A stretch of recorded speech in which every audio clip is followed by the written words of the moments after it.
Hello guys, this is Ghost. Very quick video on a guide on how to beat Twilight of the Gods, the last mission of Reign of Chaos campaign of Warcraft 3, the most epic and legendary level of the history of RTS.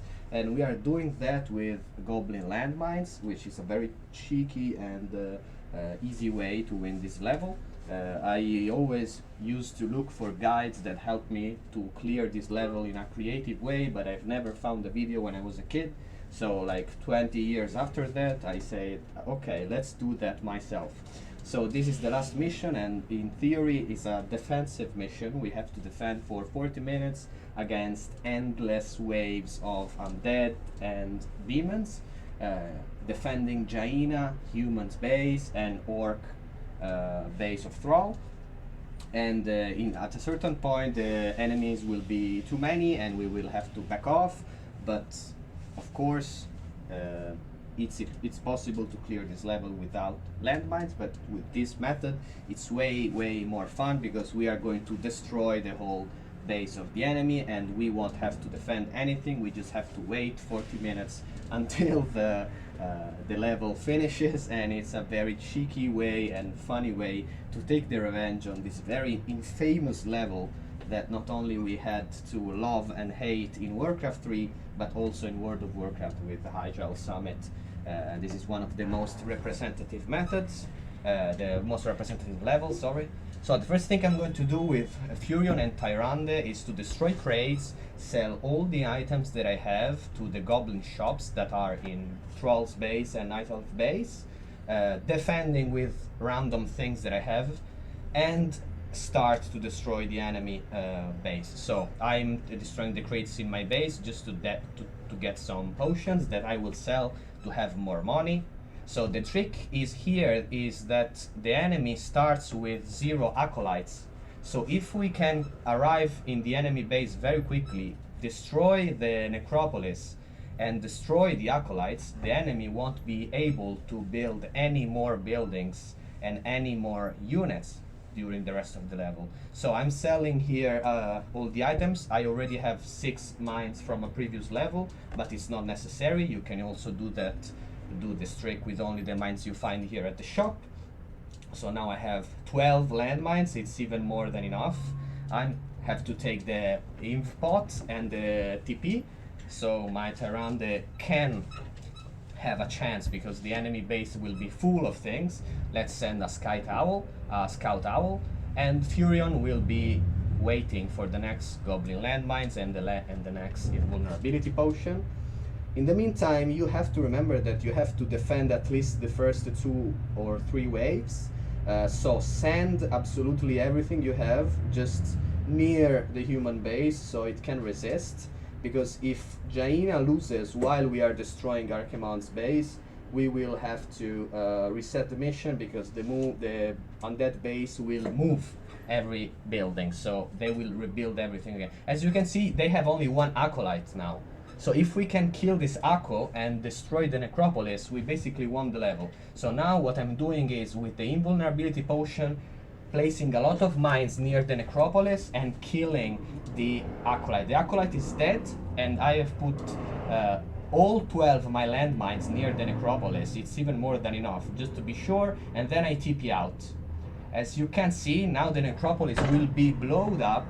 So that means that there are no acolytes and there are no necropolises for my friend Archimonde, so he won't be able to produce any more buildings. So what I have to do now is the same thing and pop an invulnerability potion with Malfurion and just put Goblin Landmines all over the place to blow up the base. The first building I suggest you to destroy after the necropolis is the altar, the slaughterhouse and the crypts, because they are all clamped together, so with 1 explosion you can take all of them.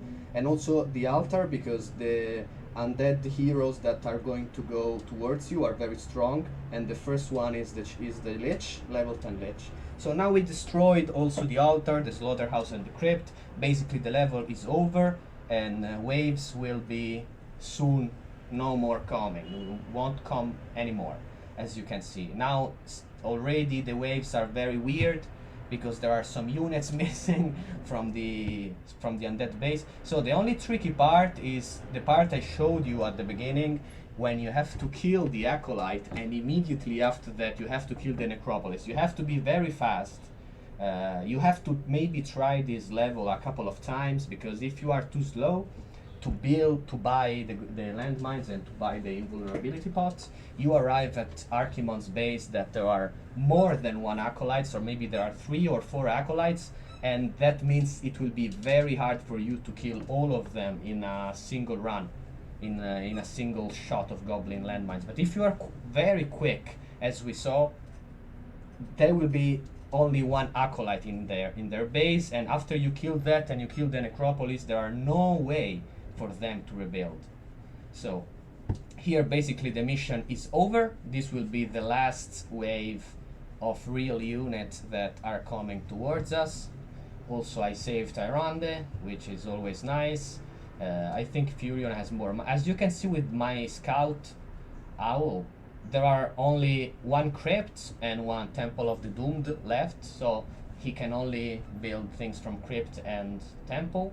I will destroy those 2 buildings, and for the rest of the 40 minutes no units will be coming in our base, so we will just set AFK status, sit down, drink something, go out, and when you come back home you finished your Warcraft 3 campaign. Remember that this is on hard difficulty, and there are no differences between hard difficulties and normal difficulties with this trick.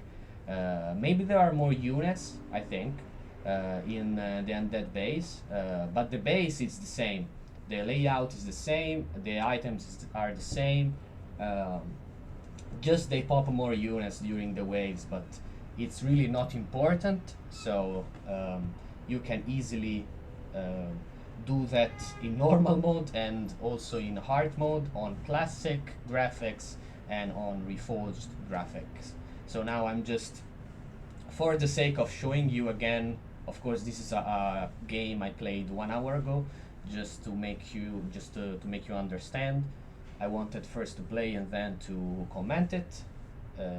Yes, so now we are going to finish Archimonde's base, destroying the last crypt and the last temple of the doomed, and after that we will just wait for 40 minutes.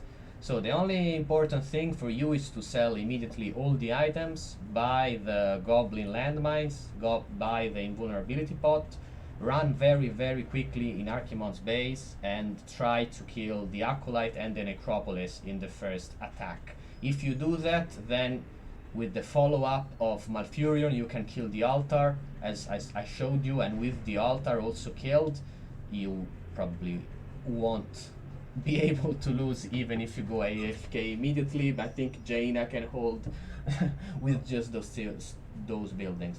As I am showing you, you can proc the landmines both by attacking them and by luring the enemies into the mines.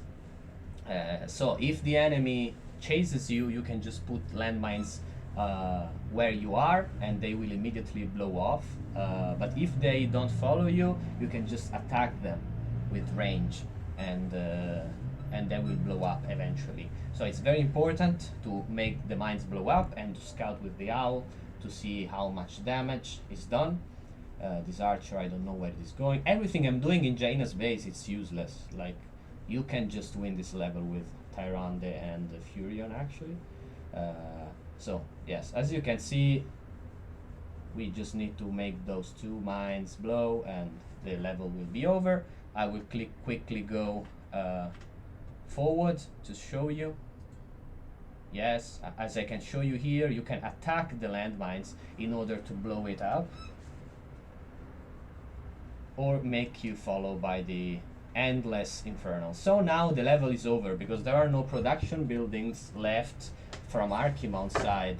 No units will come in Jaina's base until the end of the level. So we can just see that nothing happens. Remember to subscribe to Ghost channel if you like this video, or you just wondered how the heck I finished this very hard level on hard difficulty.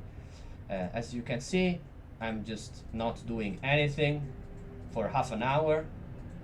No enemies to kill, nothing to defend. Just finish, just waiting. Everything is finished. I don't need to do anything. I actually went to eat in this time, so I didn't even see what was happening. But at the last seconds, our Archimond arrives in person to attack, but of course alone he can't do anything. Yes, and so the campaign is over. And that's it. I hope you liked this video. I hope you liked this guide. I wanted to do that since I was 8 years old, so I'm fulfilling a dream. Thanks a lot. Follow me on Twitch if you want to see me playing Warcraft or other RTS or JRPG games, and subscribe. Ciao!